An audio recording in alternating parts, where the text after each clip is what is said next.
귀한 찬양 감사합니다. 우리 좌우 앞뒤에 계신 분하고 인사하겠습니다. 하나님 우리와 함께 하십니다.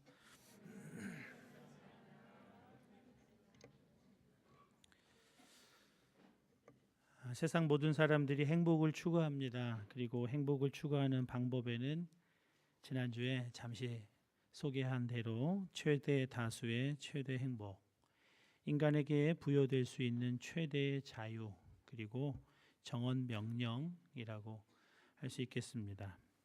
인간에게는 고통을 최소화하고 쾌락을 최대화하고자 하는 자연스러운 애착이 있습니다. 그러다 보니 윤리에도 상황 윤리가 있게 되고 화이트 라이어, 백색 거짓말이 정당화되기도 합니다.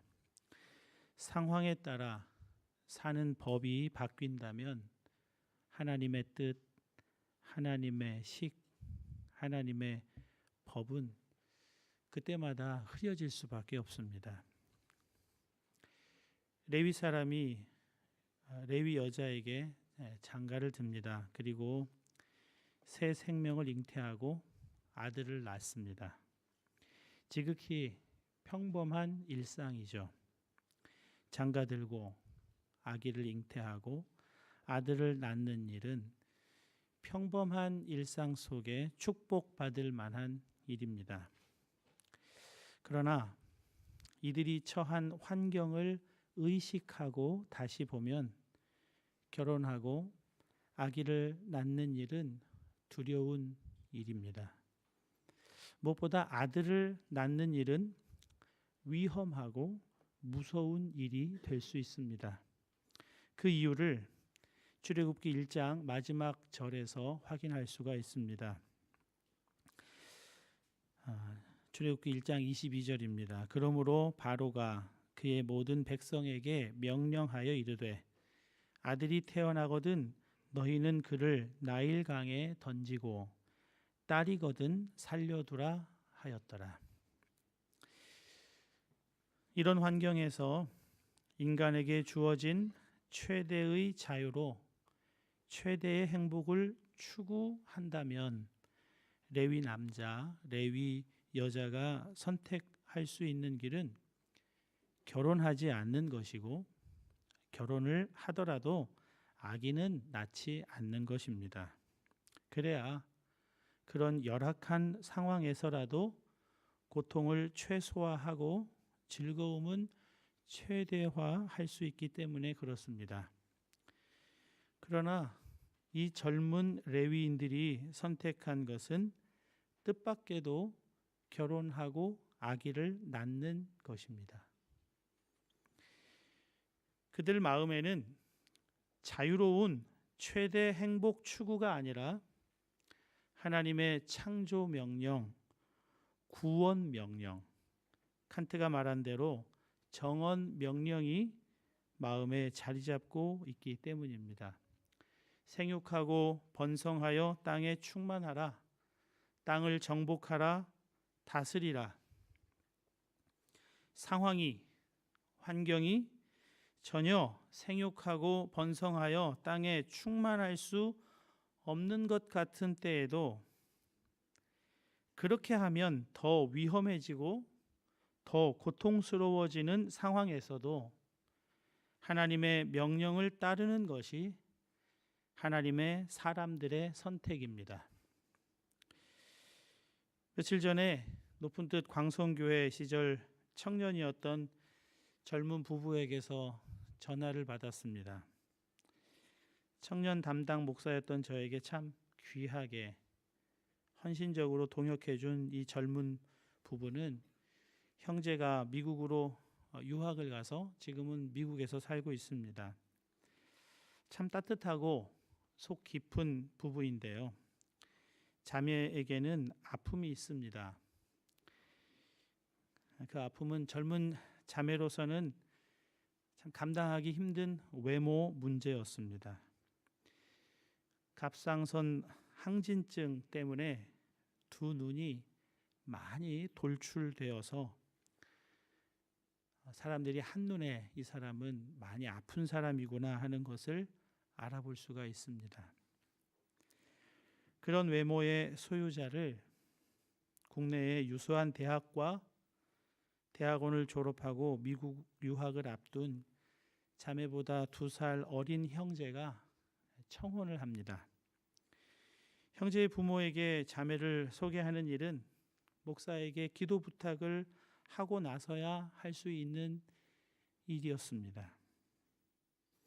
처음 부모님은 당황스러워 하셨지만 훌륭하신 부모님은 형제의 움직이지 않는 사랑의 마음을 이해해 주셨습니다.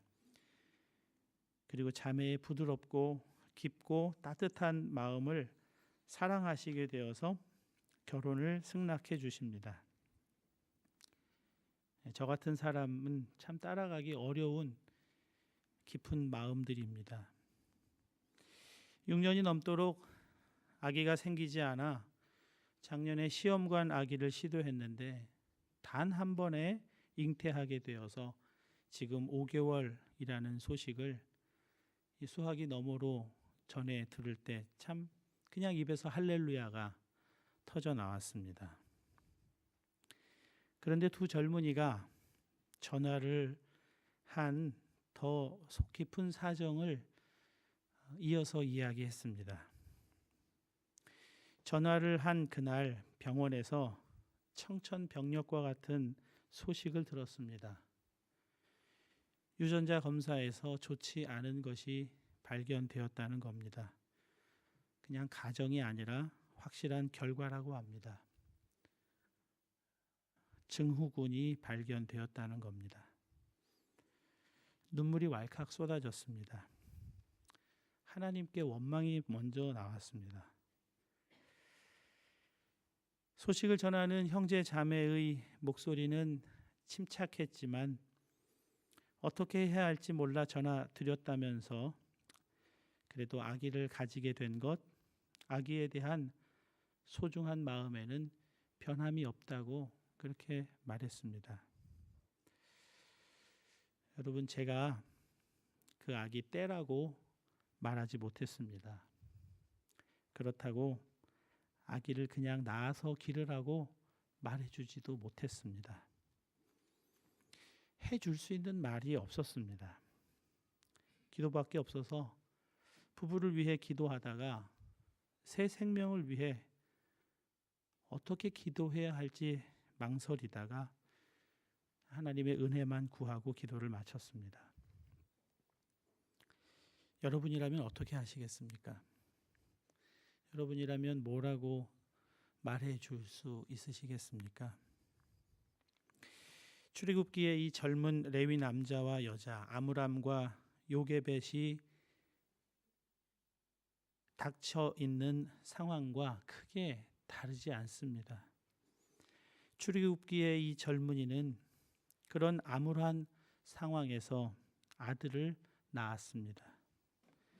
하나님의 명령을 두려워하는 두 젊은이는 아들을 3개월 동안 몰래 키웁니다.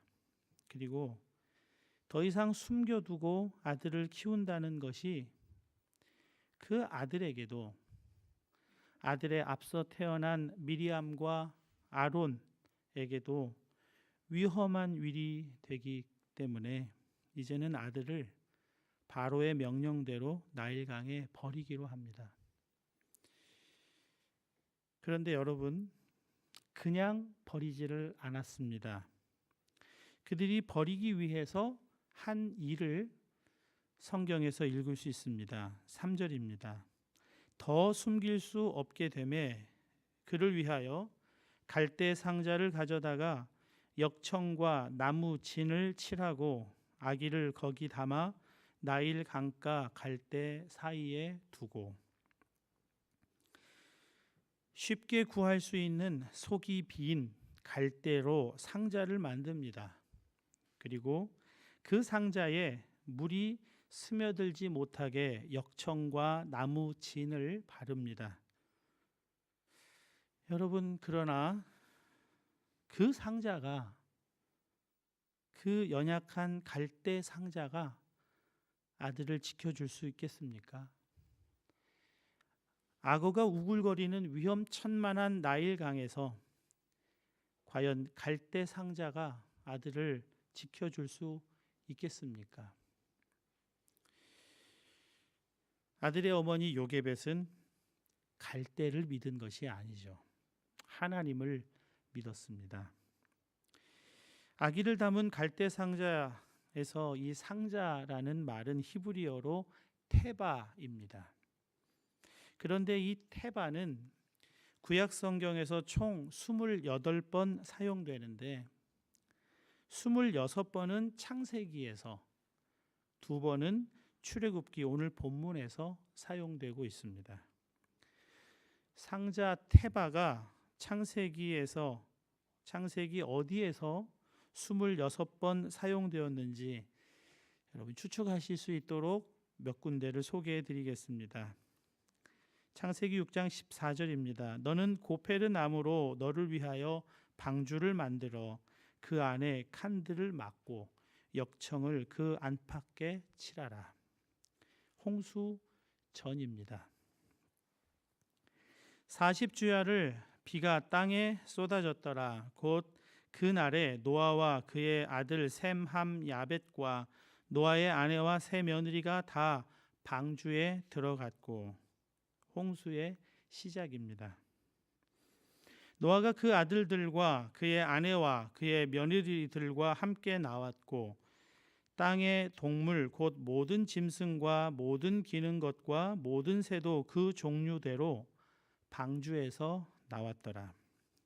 홍수가 끝난 거죠.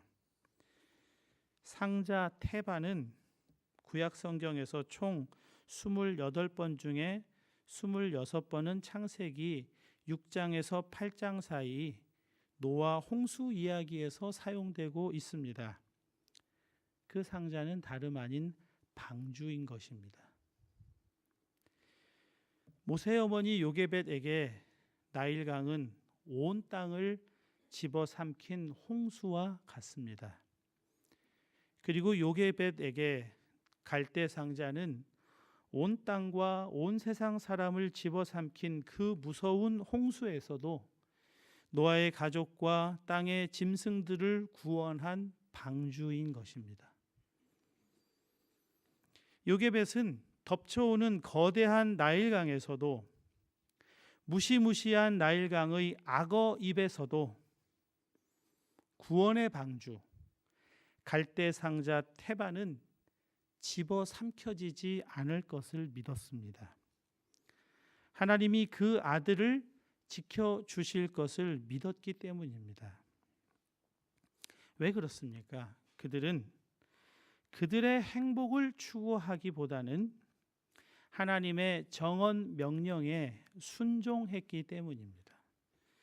하나님은 순종의 결과로 받은 아들을 반드시 지켜주실 것을 믿었던 것입니다. 여러분, 이것이 하나님께 맡기는 믿음입니다. 왕보다 하나님을 더 두려워한 시브라와 부하는 하나님의 명령을 따르기 위해 목숨을 걸고 왕의 명령을 거역합니다. 이것이 하나님께 맡기는 믿음입니다. 그냥 하나님의 존재를 믿는 것이 아니라 하나님을 신뢰하는 것입니다. 그래서 하나님께 아들의 생명도 맡기는 것입니다. 그러나 여러분, 하나님께 맡긴다는 것, 그것은 환경에서 도망하지 않고 그 환경에 자기 자신을 던져 넣는 것이 선행됩니다. 하나님께 맡기는 것은 그리고 어떤 환경 속에서도 하나님의 뜻에 순종하며 사는 것입니다. 그렇지만 오해하시면 안 됩니다. 하나님께 맡기면 아무것도 안 하는 것이 아닙니다. 하나님께 맡기는 사람들은 안 하는 것이 아니라 하는 일이 달라지는 것입니다. 먼저는 모세의 어머니 요게벳이 아들을 넣은 갈대 상자에 역청과 나무진을 칠하는 것으로 우리가 확인할 수가 있습니다. 보잘것없는 나무 갈대 상자, 나일강의 거대한 물에 우글거리는 악어에게 집어삼켜질 운명이라며 체념했다면 아기를 담고 있을 갈대 상자에 역청과 나무진을 칠하는 것은 어리석기 짝이 없는 일입니다. 그러나 그 아들을 하나님이 보호하시고 그 생명을 지켜주실 것을 믿기에 역청과 나무진을 칠하는 것입니다. 하나님이 역사해 주시기까지 그가 할 수 있는 최선을 다하는 것입니다. 우리 교회 권사님들 가운데는 노년을 건강하게 보내시기 위해 최선을 다하는 분들이 계십니다. 건강에 좋지 않다며 커피를 마시지 않는 분도 계시고 설탕을 줄이는 분도 계십니다. 믿음이 없는 게 아닙니다. 믿기 때문입니다. 하나님을 믿기에 내가 할 수 있는 일에 최선을 다하는 겁니다. 자포자기하는 사람이 아무것도 안 하는 사람인 거죠. 하나님께 맡긴 사람이 하는 일이 또 하나가 있습니다. 본문 4절입니다. 그의 누이가 어떻게 되는지를 알려고 멀리 섰더니. 모세의 누이 미리암은 동생의 장래가 어떻게 되는지 알려고 멀리 지켜보고 서 있습니다. 여러분, 이 모습에서 자포자기한 절망이 느껴지십니까? 물론 안타까운 마음이 그 속에 없는 것은 아니겠습니다만 여전히 소망을 품고 바라보고 있는 것을 그의 모습에서 확인할 수 있습니다. 하나님께 맡긴 사람은 소망 가운데 기대하고 기다리는 사람입니다. 기도하는 사람이죠. 기도하는 사람은 소망 가운데 기대하고 기다립니다. 파수꾼이 새벽을 기다림같이 기도하는 사람은 기대하고 기다립니다. 왜 그렇습니까? 마가복음 11장 13절과 14절 말씀입니다. 내가 진실로 너희에게 이르노니 누구든지 이 산더러 들리어 바다에 던져지라 하며 그 말하는 것이 이루어질 줄 믿고 마음에 의심하지 아니하면 그대로 되리라. 그러므로 내가 너희에게 말하노니 무엇이든지 기도하고 구하는 것은 받은 줄로 믿으라. 그리하면 너희에게 그대로 되리라. 여러분, 믿음의 반대말은 의심입니다. 그런데 의심은 그냥 믿음의 반대말 정도가 아니라 믿음의 역사를 방해합니다. 그래서 야고보서에서 이렇게 말씀합니다. 오직 믿음으로 구하고 조금도 의심하지 말라. 의심하는 자는 마치 바람에 밀려 요동하는 바다 물결 같으니 이런 사람은 무엇이든지 주께 얻기를 생각하지 말라. 사랑하는 여러분, 믿는 사람은 의심하지 않습니다. 의심이 자꾸 드는 사람에게 주님은 역사해 주실 수가 없습니다. 의심을 가진 사람은 주께 얻기를 생각하지 말라. 주께서 하실 수 있는 일이 없기 때문에 그렇습니다. 안 믿어지기 때문에 기대도 없고 기다리지도 못합니다.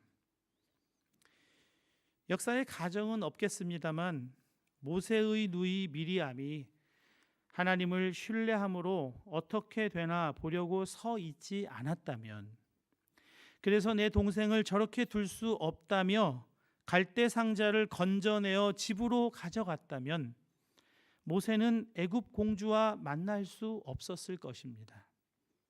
내 동생이 휩쓸려 죽는 것을 참아 볼 수 없다고 그곳에 가지도 못하고 슬퍼하기만 했다면 애굽 공주가 아기에게 수유할 유모를 찾을 때 아기의 친어머니를 공주에게 소개하는 이런 그 놀라운 일은 일어날 수 없습니다. 의심은 그냥 마음속에서 일어나고 마는 것이 아니라 하나님 하시는 일을 반드시 방해합니다. 그래서 믿음으로 구하고 조금도 의심하지 말라, 그렇게 말씀하시는 겁니다. 여러분, 믿음은 어떻게 생기고 어떻게 성장하죠? 로마서 10장 17절입니다. 그러므로 믿음은 들음에서 나며 들음은 그리스도의 말씀으로 말미암느니라. 그러므로라고 하는 접속어는 결론을 말할 때 사용합니다. 여러분, 인생의 결론은 믿음입니다. 그리고 믿음을 세우는 일의 결론 역시 그리스도의 말씀입니다. 환경을 바라보면, 상황을 바라보면, 세상의 말, 의심의 말을 들으면 생기는 것은 의심뿐입니다. 그러나 믿음의 말이, 믿음의 말씀이 믿음을 일으켜 세우는 것입니다. 그냥 말 한마디 가볍게 아무 생각 없이 내뱉으시면 안 됩니다. 의심의 말, 부정적인 말 그냥 내뱉으면 그것이 믿음의 역사를 회방하는 올무로 사용되기 때문에 그렇습니다. 올해는 부활절이 작년보다 조금 이르게 다가옵니다. 4월 1일인데요. 우리 지난주 청소년부에서 바자회를 했는데 부활절 즈음에 있을 청소년부 수련회를 미리미리 준비하는 모습이 참 귀하고 소중했습니다. 부활절이 이르다는 것은 부활절을 맞이하기 위해 준비하는 사순절이 이르게 시작된다는 뜻이기도 합니다. 기독교에 아주 중요한 절기가 크게 둘이 있죠. 하나는 성탄절, 하나는 부활절입니다. 부활절은 항상 유동적입니다. 날짜가 달라집니다. 부활절 날짜 계산을 음력으로 하기 때문에 그렇습니다. 부활절은 음력으로 춘분 후 만월이 지난 첫 주일입니다. 음력으로 춘분 후 만월이 유대인의 유월절입니다. 유월절 전에 예수님이 십자가에서 죽으셨고 사흘 지난 주일에 부활하셨기 때문에 부활절은 음력 유월절을 기준으로 늘 이렇게 유동적으로 정해지는 겁니다. 이렇게 부활절은 유동적이긴 하지만 부활절의 날짜는 분명합니다. 확실합니다. 반면 성탄절, 즉 예수님 태어나신 날은 정확하지 않습니다. 성탄절 날짜가 정말 정확한 것이 필요했다면 하나님은 성탄절 날짜도 정확하게 알려주셨으리라고 생각합니다. 그러나 예수님 태어난 것도 중요하지만 예수님 태어나신 목적이 우리의 죄를 위해 죽으시고 부활하시는 것이기 때문에 성탄절 날짜는 그렇게 중요하지 않은 것이죠. 기독교의 핵심은 십자가와 부활입니다. 부활의 기쁨, 부활의 소망, 부활의 믿음. 그냥 부활절 당일날 아침에 아무 준비 없이 부활절 예배에 나오면 부활의 기쁨이, 부활의 믿음이 생기는 게 아닙니다. 그래서 기독교 역사 속에서는 이 부활절을 사순절이라고 하는 주일을 뺀 40일 동안 준비하게끔 했습니다. 세상 사람들은 사순절은 몰라도 카니발은 압니다. 카니발의 기원이 사순절에 있는 것도 모른 채 그냥 축제를 벌이는 것으로 그 시간들을 보냅니다. 믿음은 들음에서 납니다. 반드시 그렇습니다. 그래서 여러분에게 부활의 기쁨, 부활의 믿음, 부활의 소망을 부활절에 충만하게 받으실 수 있도록 준비시켜 드리고 싶습니다. 사순절 기간 동안에 우리 전교인, 어린이, 청년, 장년들이 말씀 통독에 좀 도전하실 수 있도록 그렇게 권면드리고자 합니다.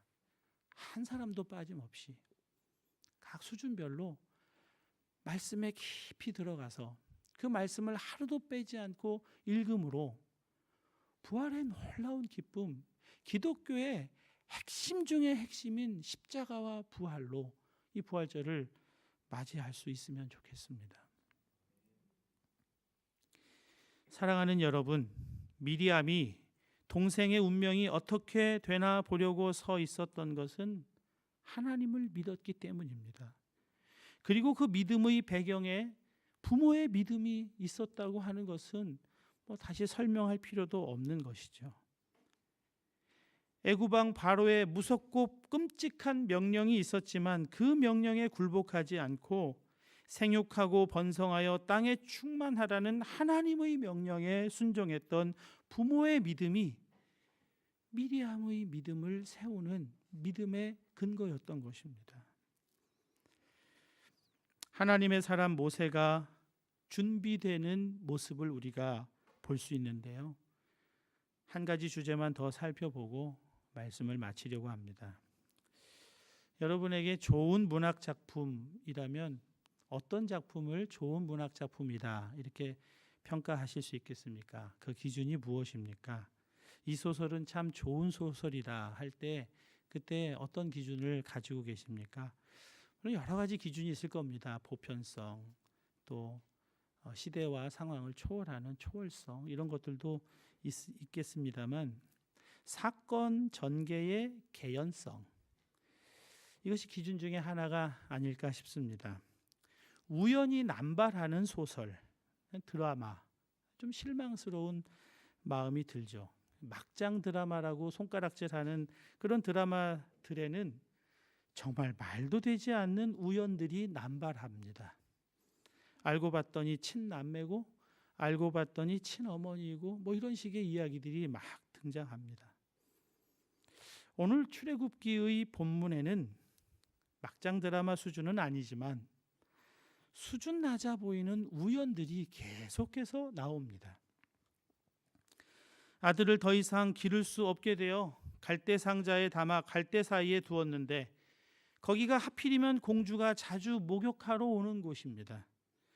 본문에는 표현되어 있지 않지만 갈대 상자가 흘러가서 갈대 사이에 멈추게 되었다면 어떻게 흐르다가 멈춘 곳이 공주가 목욕하는 강가입니까?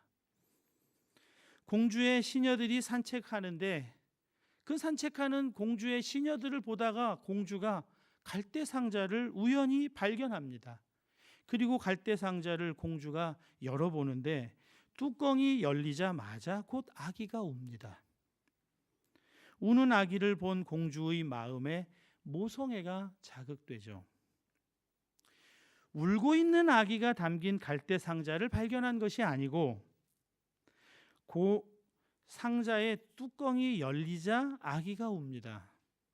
마치 잘 자고 있는데 당신이 뚜껑을 열어서 고난잠에 방해를 받았다는 그런 식입니다. 미안한 마음은 측은한 마음이 되고 불쌍히 여기는 공주의 눈에 우연히 작은 소녀가 보이고 소녀에게서 유모를 제공받습니다. 그리고 아기의 친어머니가 모육값을 받으며 아기를 한동안 양육하게 됩니다.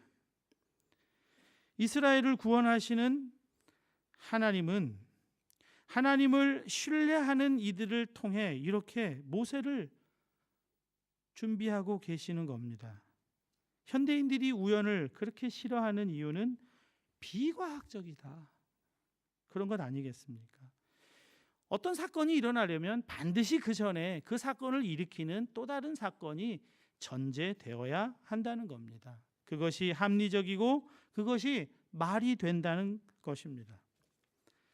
그렇게 사고하도록 훈련받았기 때문입니다. 그러나 자주 말씀드립니다만 진리 추구에는 단 한 가지 과학적인 방법만 있는 것이 아닙니다. 과학은 진리 추구의 한 방법에 불과합니다. 과학으로 설명할 수 없는 현상과 일들은 지금도 아직 지구상에 가득하게 일어나고 있습니다. 여러분, 믿음 생활에는 합리적으로 과학적으로 설명할 수 없는 일들이 많이 일어납니다. 믿음의 세계를 과학의 세계, 합리의 세계로 설명할 수 없는 그런 일들이 많이 일어납니다. 합리의 세계와 과학의 세계를 믿음의 세계는 초월하기 때문에 그렇습니다. 그렇기 때문에 여러분, 나의 합리적인 판단으로 모든 가능성의 문을 닫아두면 안 되는 겁니다. 이것이 믿음 없는 일입니다. 믿음의 세계에는 말도 되지 않는 막장 드라마와 같은 일들이 얼마든지 일어납니다.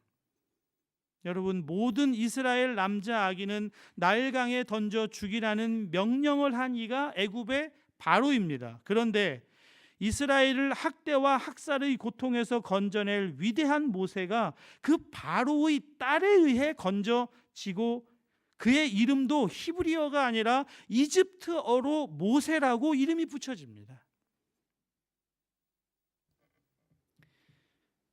그리고 가장 안전하다고 할 수 있는 바로의 딸 보호 속에서, 그 궁전에서 아이가 성장합니다. 어떻게 조작해서 이런 일이 있을 수 있겠습니까? 상상할 수 없는 일, 기대할 수 없는 일이 일어납니다. 믿음의 세계에서는 이런 일들이 버젓이 일어나는 겁니다. 지난 주간 저에게 전화했다는 그 젊은 부부에게 아기를 떼라고 감히 말할 수 없었던 이유는 내 경험이, 내 합리적인 사고가 하나님의 일을 방해할 수 있음을 알기 때문입니다. 제 자녀에게 그런 일이 일어났다면 어떻게 할 것인가 진지하게 고민도 해보았습니다. 그때도 고민할 수밖에 없을 것입니다. 고생할 것이 뻔히 보이지만 그런 아이 키우는 건 너무 힘들고 어렵고 고통스러운 일이지만, 그래서 뻔하다고 생각하는 나의 합리적이고 과학적인 사고가 우연을 가장한 하나님의 필연을 막아서서는 안 되기 때문에 함부로 말할 수가 없는 것입니다. 사랑하는 여러분, 하나님의 생각은 사람의 생각과 다릅니다.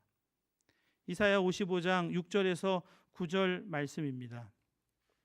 우리 이 말씀은 같이 한번 믿음의 고백을 담아서 읽었으면 좋겠습니다. 함께 읽겠습니다. 너희는 여호와를 만날 만한 때에 찾으라. 가까이 계실 때에 그를 부르라.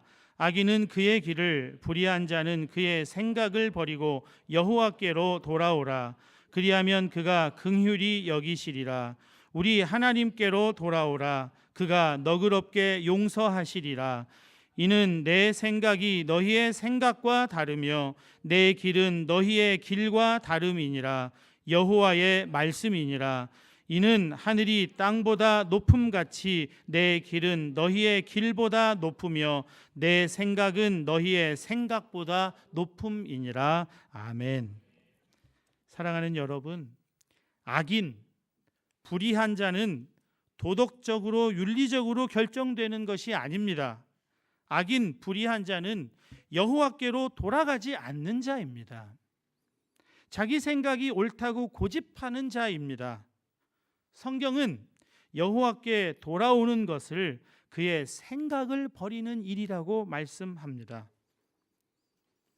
여러분에게 자연스럽게 고착되어 있는 불신의 생각, 의심의 생각을 버리고 여호와 하나님께로 끊임없이 되돌아가실 수 있기를 축복합니다. 믿음은 들음에서 납니다. 계속해서 말씀 앞으로 돌아가야 합니다. 말씀 앞으로 돌아가서 말씀을 읽고, 읽은 그 말씀을 듣고, 그 믿음으로 어떤 상황 속에서도 하나님의 명령에 순종하시는, 그래서 우연을 가장한 하나님의 놀라운 필연을 넘치게 누리시는 저와 여러분 되실 수 있기를 바랍니다. 우리 시간에 함께 성찬의 자리로 나아가겠습니다. 성찬의 자리로 나아갈 때 나의